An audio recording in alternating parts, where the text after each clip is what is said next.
Hello, what's up? So, this is a phone cooler. Hindi po ito normal na phone cooler lang, no? This is a phone cooler with built-in battery. So, this means na hindi nyo kailangan to na isaksak sa phone nyo or sa external power bank all the time.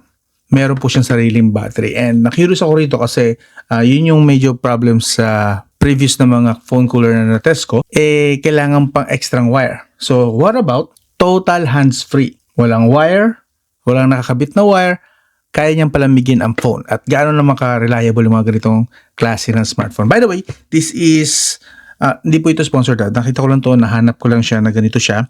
This is P70, I'm not sure kung anong brand ito technically. But, we have, dito ko siya nabili. Dito ko siya nabili and it's 254 pagka-battery lang po yan actually. Ibig sabihin, kapag nasira ang battery ito, you can buy another one or you just buy an extra one kung gusto mo talaga pang matagalan. But the total price is 685 pesos. There. Kung battery lang again, 254. So that means, pwedeng gamitan siya ng multiple battery, sunod-sunod na battery kung maglalaro ka ng pang matagalan talaga. Alright? So yun. Again, the price is 685. Ngayon, sulit ba ito? Technically, that's a bit pricey sa iba pero para sa akin mura na yan kasi sa ibang branded Black Shark, wala pang battery nga nasa 1,000 plus na. But this one, may kasama ka ng battery, solid. So, expectation, sasabihin ko sana kaso naka-Chinese word siya pero input, kailangan niya po ng at least 15 watts. Mataas, medyo mataas ang requirement. That means medyo fast charging na rin ito sa ganito kaliit na body. Itong body na to, okay? Model number P70. Again, hindi ko alam kung ano ang brand na ito. Nakalagay lang cool down, physical cooling P70. But anyway, buksan na natin. First time ko lang din po itong makikita. So, ito siya. Alright, may malalaglag yata ng mga gamit. Pasensya nyo itong pusang to kasi ganyan yan. Ginawa niya ng kwarto itong studio ko. And nakakaya naman tulog.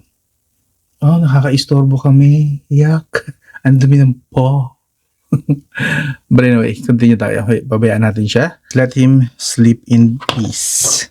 By the way, ang pangalan nga po pala niyan ay Bob. Si Bob the Cat. Yes. Bob the Cat, meet my tech bosses. Okay? Mga tech boss, let's go. But anyway, ito na nga, meron tayong USB Type A to Type C, a clip, and another clip. Okay, that's good. Ibig sabihin kung walang magnetic din nga po pala ito ha. So kung wala siyang magnetic feature yung phone mo, walang magnetic na kagaya nito, this one, walang ganito. Kahit sa case sana yung mabili nyo, kung wala, okay din to gamitin. Hindi nyo kailangan ipilit na lagyan ng MagSafe or magnetic ring yung likod ng phone nyo. Pwede na sa ganito lang. And that's good to know. Okay, this one is the main cooler. Okay, it looks nice. At actually, okay din yung design. Maraming ventilation, maraming dadaanan ng hangin, which is a good sign. We have an LCD display here. Kitang-kita ko na agad. May mapipindot, minus and plus. See that? And contact points, parang pogo pins ito. Kasi nagba-bounce-bounce. So, pogo pin nga. Another daanan ng mga hangin. Very good. And a Type-C connector. We have the fan inside. Solid. Mukhang solid naman. And tanggalin natin yung pinaka-cover nito kung meron. Last time kasi hindi ko natanggal and dami nyo tuloy nakapansin. Mukhang wala. Wala naman yata plastic ito. Meron ba? Wala naman ako matanggal So, mukhang wala. And, wala nga ba? Baka mali na naman ako Kung meron, tanggal din kuko ko. Baka nga hindi ito plastic. Okay, ito na nga yata yung direct na. And this one is the battery. Alright, we have basic lang siya, simple lang. We have the pogo pin here. Dito yung contact points. Yun. And dito naman, pwede siyang i-charge ng hiwalay. May Type-C port din siya. Good. I don't know what that is, but it looks like parang sa reset hole or something. Wala na. May napipindot ba rito? Wala rin. So, bali, dadirect lang natin siyang ganun. Oh! Papatong lang natin. Yun lang siya, And then, supposedly, contact na. Ayun na. Now, paano siya buksan? On? On? Okay, hindi siya ma-on. How about long press? So, yun. Okay, ganito yata. P1. Okay. 6, 15, 14. Ay, yun na. Naikot na siya. Rinig ba? I don't know. Kasi tayo ng microphone. Pero, supposedly, naikot na siya. I don't know if you can see that. Pero, from here, naikot na siya.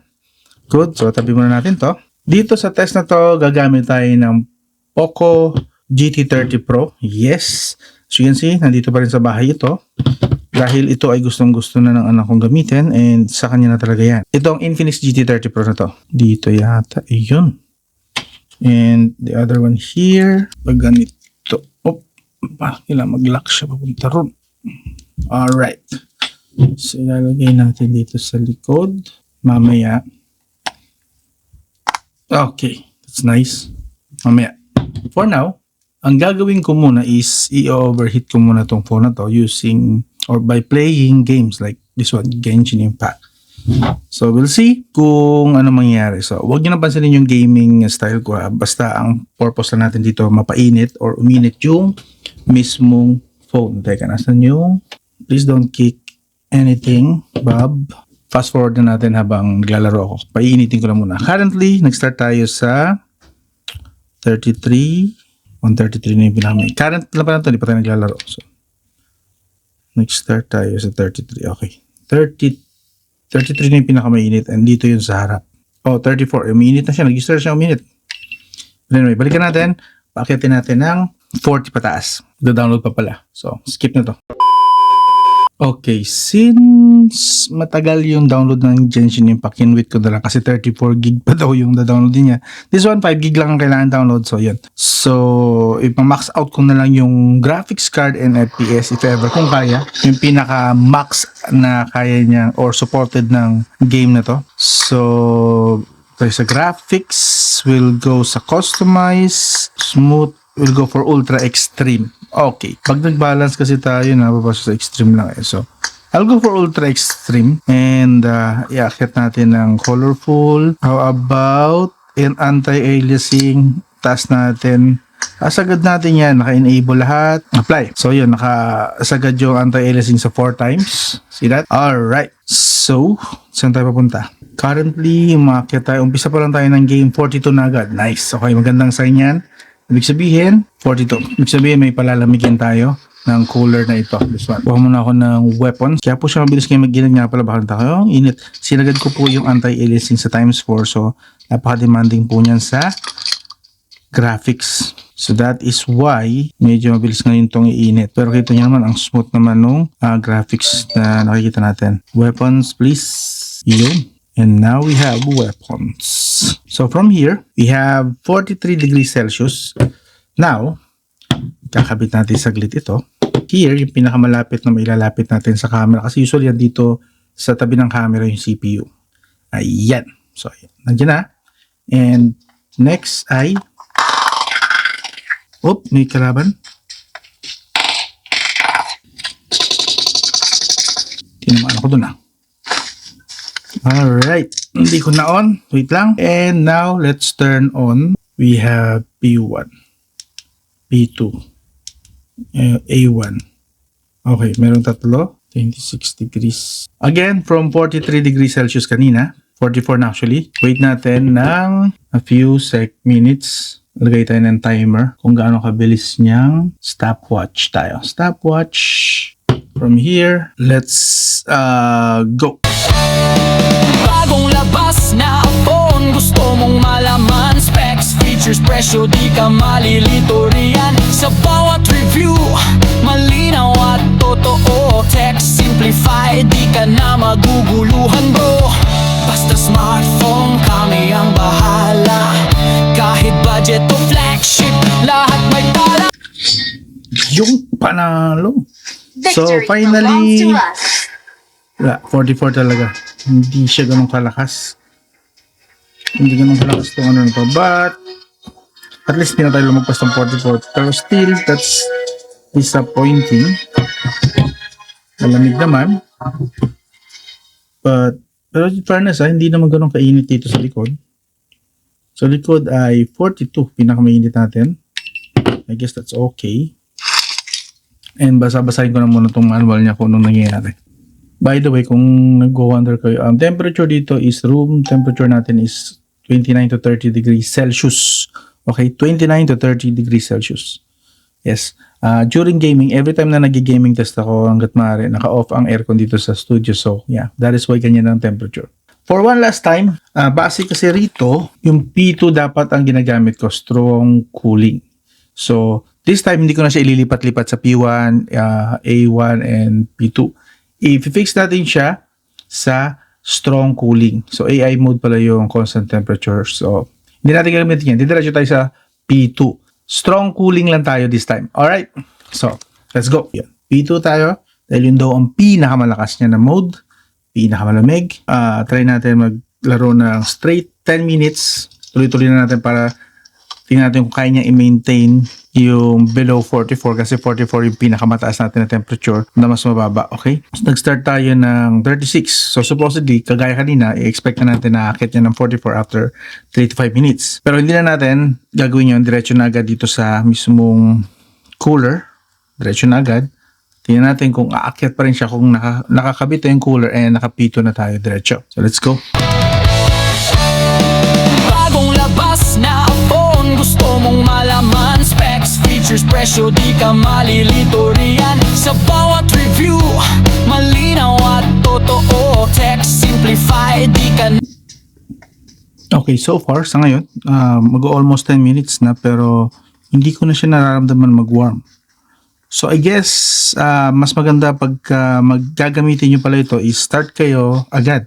Huwag nyo na hintayin a minute din sa kanyo ikakabit ito. Kasi for now, going 10 minutes na rin naman tayo. You can check. See that? Hindi na siya umakit ng 40 degrees Celsius. This is good actually. Observe ko lang. So the best way pala na gamitin ng ganitong klaseng cooler or probably all coolers na phone coolers na ginagamit natin. Kaya mura man yan o mahal. And of course, sinagad natin sa P2, yung strongest cooler niya. Mas maganda, mas effective na to. Hindi na natitrigger yung init niya. So, like I said, nakikita natin, 35, 36, actually kanina 36, bumaba pa nga. Pababa pa nga ng pababa. And 10 minutes na tayo. Ayan, nakikita niyo, 10 minutes na tayo. And good. Very good to. Actually, kung ganun pa lang setup, mali kasi ginawa ko rin na palipat-lipat ako. A1, P1, P2. Tapos supplies. A1, P1, P2 ulit. So, doon tayo nagka-problema at kaya hindi siya naging effective. But anyway, it's good to know na ganun pala dapat.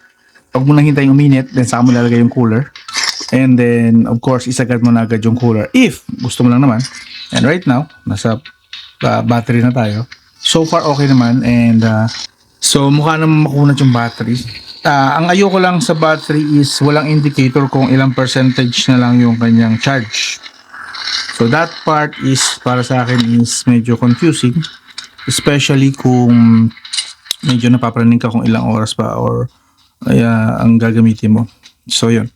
Pero for now, safe to say na more than 1 hour na lalaro natin siya. And kung meron tong around 1,000 plus yata, 1,500 mAh na battery, and usual niya na konsumo is around, wala pang 10 watts, it's good actually. That means, tansya ko lang mga around 2 to 3 hours, 3 hours, pinakaano siguro nito safe, na masasabi ko, 3 hours bago siya malobat. And 15 minutes, yep, best thing talaga na gamitin, ay wala na, best thing talaga na gamitin pala ang phone coolers sa start. Huwag yung kung kailan mainit na. Kasi nga naman, mahihirapan na siyang, at that point, mahihirapan na siyang salbahin or ibalik sa lamig yung phone. So, yun. Effective. Mali lang yung unang setup ko kanina. Nilaro-laro ko siya sa P1, P2, and A1. Which is, hindi pa dapat yun. Dapat fix mo na kung ano na yung pinaka gusto mong settings. And the best para sa akin recommended is dumiretso ka na agad sa P2, which is yung pinaka strongest niya. So yun, I think I like this one. At least this one, wireless, hindi mo kailangan na may nakabitin dito ng mga wires. Make sure lang na full charge. Yun lang. Negative lang siguro is wala nga siyang battery indicator kung ilang percentage yung battery na meron. And yun. Kung interesado kayo rito, final temperature 35. Wala nang 36. Nag-start tayo 36. Lalo pa niyang binaba. Again, recommended ko, wag niyong umpisa na mainit na siya. Kabit niyo na siya agad pagka habang malamig pa lang siya below 40 degrees Celsius para ma-maintain niya yung ganung temperature. Okay? Oops. Anyway, move na kayo. Hanggang dito lang. This is Rain Manguera. Iwan ko yung link sa video description or yung floating tag dito ng Shopee. Yan, gamitin nyo. Shopee and Lazada na siya ngayon. Hindi lang Shopee. So, may nagpo-float dyan na tag. You can use that. Dyan nyo bilhin. Or, if ayaw nyo, promise mas okay dito. Pero kung ayaw nyo, iwan ko pa rin yung link sa video description at pipin ko sa comment. Yun lang. This is Rain Manguera and this is the, I don't know what brand this is, but this is good and effective siya as phone cooler. Wireless pa. And kapag nasira pa, yun nga pala, Okay din nga pala yun. Pag nasira pa or gusto mo ng extra pa nito, pwede kang bumili ng extra 2 pa, 3 battery up. Hanggang ilang battery gusto mo. So, okay yung ganitong may support sila for extra battery. Okay, I'll talk to you again soon.